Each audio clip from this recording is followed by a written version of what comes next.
Oh les frérots, j'ai une blague. Qu'est-ce qu'un sushi dans l'eau? Bah un sushi dans l'eau. Ah il fait froid d'un coup là. Yo la famille, c'est Dazen alias l'escroc du game. On se retrouve aujourd'hui pour une nouvelle vidéo. Une nouvelle escroquerie. Les amis, nous allons aujourd'hui parler de 4 animés que j'ai trouvé exceptionnels. Exceptionnalito. Avec tous les bails de puissance, tout ça, tout ça. Tu connais BG. Mais juste avant, si t'as aimé la vidéo, tu peux mettre un petit pouce bleu. Ouais, je sais que la vidéo n'a pas commencé, mais je suis un escroc. Et en tant que BG, tu vas mettre un pouce bleu, puisque tu es un beau gosse. Commençons cette vidéo avec Burn the Witch, adapté du manga de Tite Kubo, le même créateur de Bleach pour ceux qui connaissent pas. Alors celui-là, je l'ai attendu longtemps, vu que ça faisait un bail qu'il avait été annoncé. En gros, vu que c'est adapté d'un one-shot, le manga a été adapté en un film d'1 heure. Donc ceux qui cherchent quelque chose d'assez court, vous pouvez y aller les yeux fermés. Pour l'histoire, elle se passe à Londres. On est dans un bail fantastique, où il y a les dragons et les sorcières qui vivent en paix avec les humains. Mais... j'ai bien dit mais... un jour, la racaille draconique a commencé à attaquer les humains. Et c'est justement pour contrer cette menace qu'une organisation du nom de Wingbind a été créée. Et nos protagonistes sont 2 filles que personnellement j'ai kiffé. Je les ai kiffées. Pour l'animation, on sent la petite patte de Kubo au niveau du style. Et si vous aimez Bleach, je vous conseille vraiment de regarder l'animé. Rien que pour le style qui va vous rendre nostalgique. Le plus gros point fort de l'animé, c'est l'animation. Mamma mia, c'est une vraie pépito. El méga pépito. Vous pouvez le retrouver sur ADN et Crunchyroll. Donc peu importe vos goûts, je pense que ça peut plaire à beaucoup de monde. Donc foncez mes BG. On va maintenant passer à Jujutsu Kaisen. Là encore une pépito. Je vous en avais déjà parlé rapidement, mais là maintenant que l'anime est sorti, je peux vous donner mon réel avis sur celui-ci, qui est juste incroyable. Ouais, vous m'avez bien entendu. Ayant lu le manga, je peux vous assurer que l'adaptation est juste parfaite. Au niveau du contexte, en gros, notre protagoniste est un gars ordinaire, mais avec une force de malade. Mais quand je dis de malade, je blague pas. Il va trouver un doigt qui s'avère être une relique et le doigt d'un des démons les plus puissants du monde. Et par conséquent, va se retrouver possédé par ce fameux démon aux 2 visages. Mais vu que notre frérot est un crack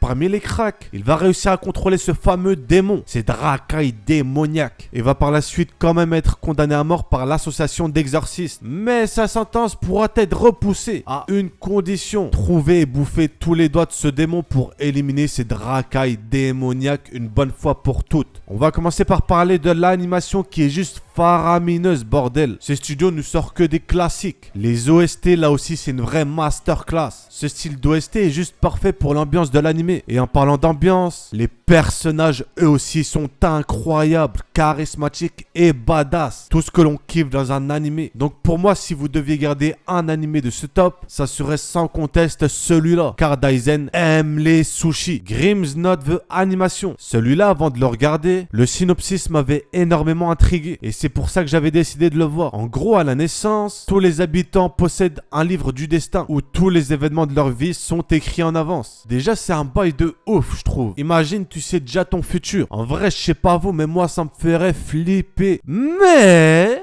des entités du nom de Chaos Teller écrivent des mauvais événements dans les livres des habitants sans qu'ils le sachent. Par ailleurs, certaines personnes possèdent des livres vierges, c'est-à-dire des livres sans rien d'écrit à l'intérieur. Des gens qui peuvent décider de leur propre destin, contrairement à un autre personnage que je ne citerai pas, sinon Naruto va s'énerver. Et c'est à ces chacals que va revenir la mission d'arrêter les méchantes entités qui écrivent des trucs pas gentils du tout et de restaurer la paix dans le monde. En vrai, pour être honnête, je m'attendais quand même à mieux, car le synopsis m'avait vraiment énormément intrigué. Mais je trouve quand même que l'animé est assez bon et original comparé à ce qu'on a l'habitude de voir. Et d'ailleurs, ça fait longtemps que j'ai pas fait le pigeon.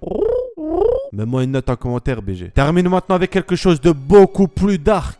Bresson, No Gun Life. On est dans un monde où certaines personnes sont appelées extend. Grossièrement, c'est des gens avec des extensions mécaniques. Par exemple, Juzo qui lui a un revolver à la place de la tête. Non, zéro van. Et depuis la Grande Guerre, il gagne sa vie dans cette ville en résolvant des affaires où des extends sont impliqués. Un jour, notre frérot reçoit la visite d'un homme qui se fait courser par la police. Et cet homme lui demande de protéger l'enfant qu'il a enlevé. Bon là, tu dis c'est chelou. T'enlèves un enfant et tu veux que je le protège. Mais par derrière, tu doutes déjà de ça. Tu vois le truc de lutte de pouvoir, corruption, tout ça, tout ça. Au début, à chaque fois que je voyais la tête de Juzo, ça me fumait de ouf. Mais on s'y habitue, comme un hamster dans un bocal, les frères. Et vous allez même finir par le kiffer. L'anime est assez sombre, donc si vous êtes assez sensible, je vous le conseille pas. Mais si vous êtes un bonhomme, une personne qui peut arracher la sucette d'un enfant pour la manger devant lui, eh bien foncez mes refs. Parole d'escroc. Bref, on arrive donc à la fin de la vidéo. Si vous avez kiffé, pouce bleu, c'est un ordre. Si c'est pas le cas, pouce bleu quand même, c'est un ordre aussi. Conseillez-moi vous aussi des animés que vous voudriez que je présente. Partagez-moi votre avis sur ceux que j'ai présentés. Et n'oubliez surtout pas, Dazen est un escroc. C'était Dazen. Sur ce, je vous dis à la prochaine.